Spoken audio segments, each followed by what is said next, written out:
This is a message to not just you Alberta teachers, but to all teachers.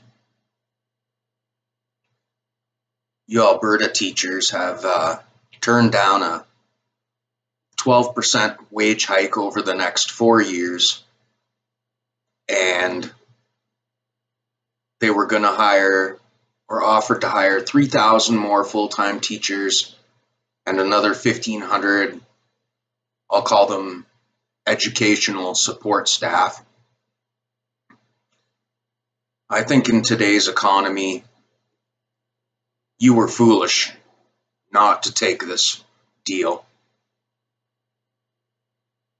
And I will say that I did mention in my other Teachers Talk video that I do have 2 secondary school teachers in my immediate family.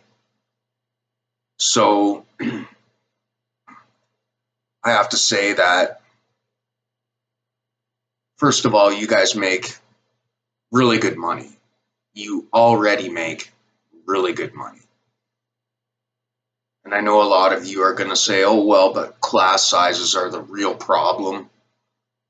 Then take the money off of the table. Take the pension grade upgrades off of the table. Class sizes. When I was in high school in the 80s, we always had 30 or more kids in a class. I never had a problem getting help, or rarely did I have to wait for help. And if you have a problem student, if you have a student that's that disruptive, that's the job of the vice principal and the principal. We had kids that were kicked out of school. But you principals also need to understand that if you have a problem child, rather than just sticking them in a corner and making them write out lines, you need to have a conversation with these children about the fact that their behavior is detrimental to their lives in general, and the fact that if they continue with their behavior, they'll end up getting kicked out of school, and that their behavior definitely isn't going to get them anywhere or benefit them in their life. But teachers, you have a lot of advantageous perks at your position. You have an excellent, clean, safe work environment. You're compensated very well. Excellent pension plan, excellent health plan, very advantageous hours. These are things that a lot of other workers don't have. I'd also like to mention that I do feel unions have a place, but largely for health and safety issues. I think a lot of individuals don't really look at it this way, but the posties are a good example. They were off of work almost 5 weeks last year, and they're out again. So any wage increase that they might receive, they've spent it. Strike pay is negligible, and if you're out on strike for any more than 4 weeks, you've essentially blown off your raise. So I think you need to think a little bit longer and a little bit harder before you decide to strike. I will say that teachers, the starting wage is over $60,000 a year. And with your benefits, your extra benefits, it's a great deal more than that. I know once a teacher reaches a level 5, they're making over $100,000 a year. So we'll use $80,000 as an average, and you're working fewer than 200 days per year. I'm going to use the number 198 days.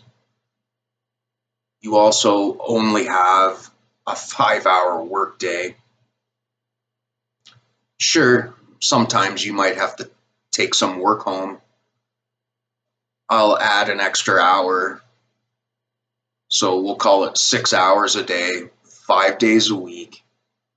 At $80,000, you're making more than $400 a day. It breaks down to over $67 an hour. And in addition, your retirement and healthcare benefits on top of that, you're very well compensated. I'm not sure why you teachers don't seem to be able to add and subtract, because the provincial governments, the federal government are all running at a deficit. I'm not sure why you think that people should just hand over more money to you. People that, most of whom are making less money than you are. And I think you're all getting you're overprivileged. Like, you're making extremely good money, have an excellent work environment. No child should ever miss school because you guys want more money. And as I said, if you're going to say, oh, well, no, well, class sizes are a problem too, well, take the money off the table. You have the option that if you're not happy with your pay, you're not happy with your health care package, and you're not happy with your pension package, and you're not happy with the hours that you work, then you're welcome to go and find more gainful employment somewhere else.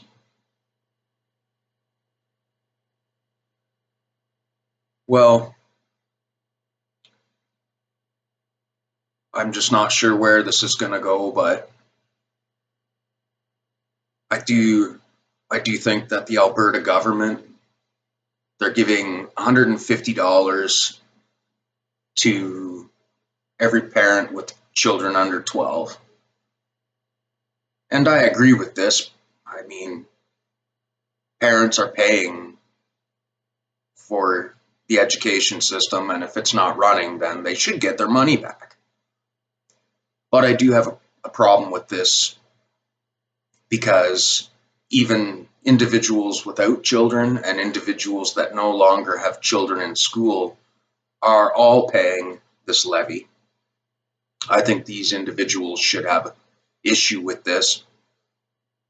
Basically, everybody should be getting this $150. Everybody pays in, then everybody should be getting their money back. So, class sizes, there was always 30 kids in a class.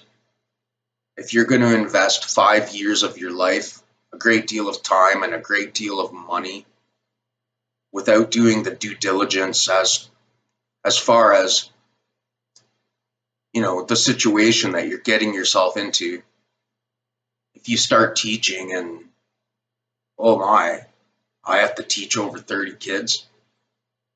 If you didn't already have that figured out, then that's your fault. But the reason that there are 30 or more kids in a class is because of the amount of money that you guys want to make. The education system has to save money somewhere. Well, we'll see what happens, but I really think you guys should be more grateful about your job security. You're paid very well. Frankly, you just seem to me like a bunch of spoiled little kids. And if I were the general public, whether an individual with kids or whether you don't have kids, I would be outraged. I'm outraged. I don't know what you guys expect in this economy. How much more than 12% do you want when there's no more money there? Why do you expect people to foot this bill when you're already making extremely good money?